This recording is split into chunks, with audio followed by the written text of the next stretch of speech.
my co-editor, Greg Albo, is going to say a few words, including about what's in the rest of the volume.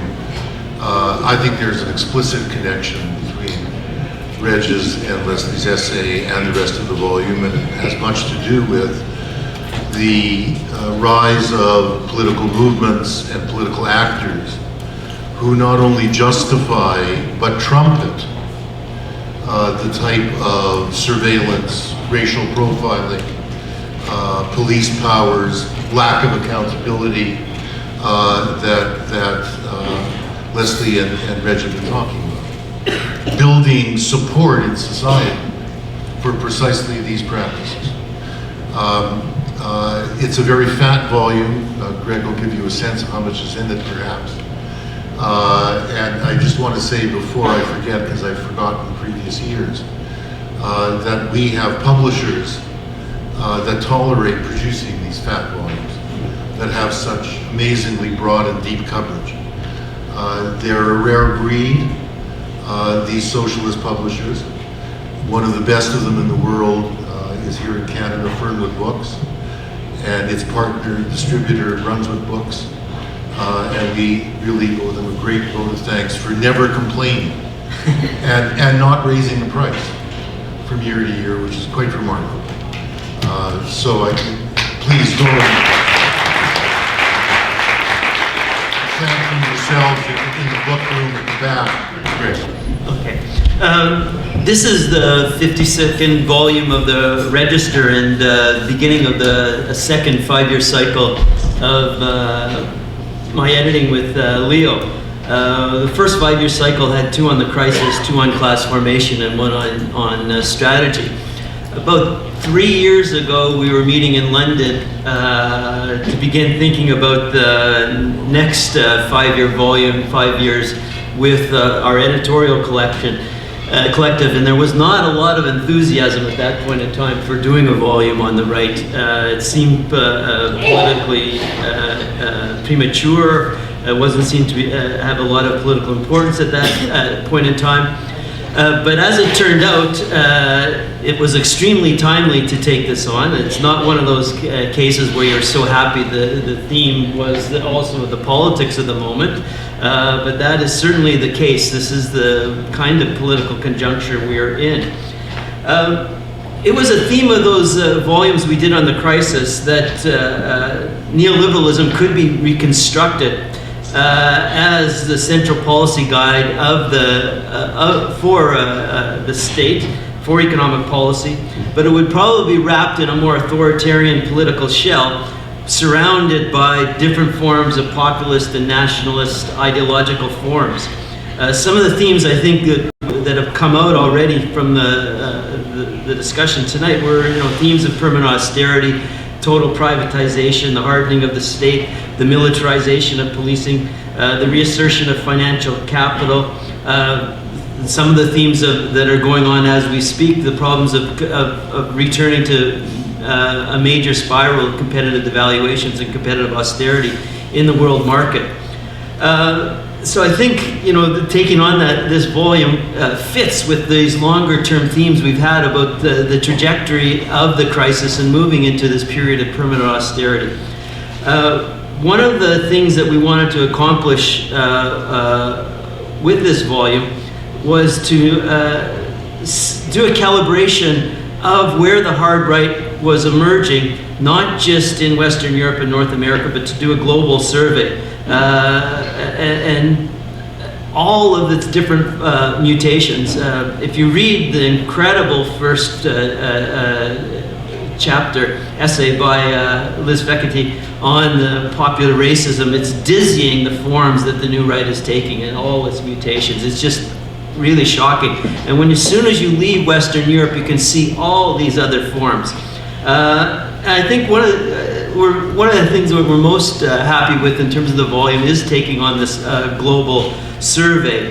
The essays cover a huge range. Francois Sattel, Michael Lowy on Walter Baer, GM Tamash on Western and Eastern Europe, Rick Saul and Jeff Ely on fascism's then and now, Ajaz Ahmad on India, following up on an incredible essay in the prior year by Etienne Vanayak on the BJP. David Moore on the new authoritarianism in Africa, Buzgalin on Russia, Doug Henwin and Bill Fletcher on the US, Avishai Arlek on Israel, Richard Seymour on Britain, Liz Fekete on Greece, on a whole range of kind of the popular racisms going on across Western Europe, Andreas Karitsis on Greece, and so on. So it's an incredibly wide survey that we've taken on.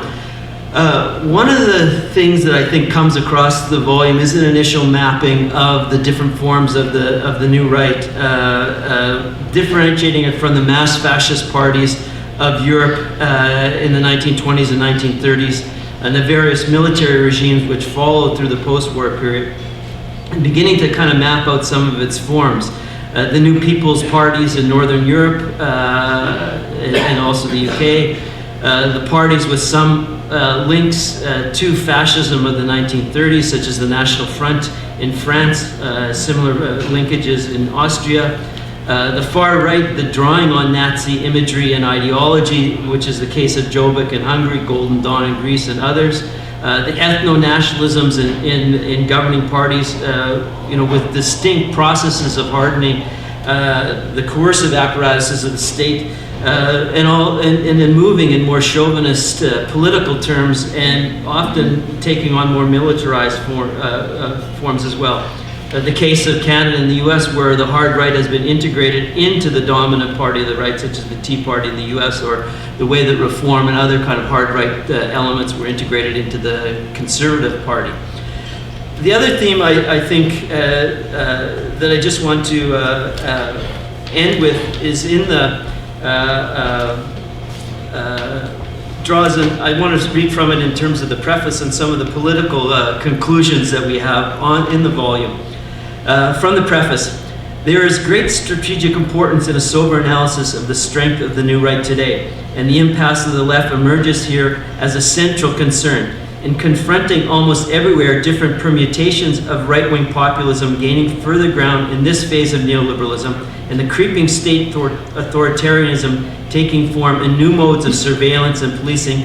We need to recognize the complicity of liberal and social democratic political agents in these developments. The limited political capacities of the radical left have also played a part, providing space for the rise of the right and of the new authoritarianism in the current conjuncture. If the far right were on the verge of closing the space that liberal democracy allows for freedom of association and free speech, then socialists would be obliged to engage in popular front-style cross-class alliances to defend that space. This would severely restrain radical socialist mobilization and program until that threat was defeated. We are certainly not at that point yet, but it is something to keep in mind. But it certainly does help, the situation does help us guide some of the politics that we have to keep at the forefront right now. That is, building anti-racist and anti-fascist organizations have to occupy a more prominent position in the political work that we're doing.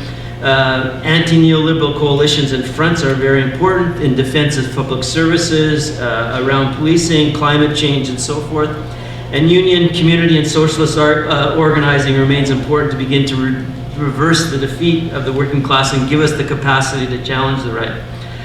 Leo began with a remembrance of Ellen Wood. One of the themes of the book, the last book that she wrote on this current conjuncture, Empire of Capital, was of course about the fact that from the 2000s on we've been in this position of infinite war, endless war. And that national states and global accumulation were closing or fusing and closing a range of political options. And this had to be on our horizon, was one of the themes of that book. And of course it was picking up also the themes of this kinds of mobilizations that we need to undertake to challenge the hard right as it's forming today. Thank you.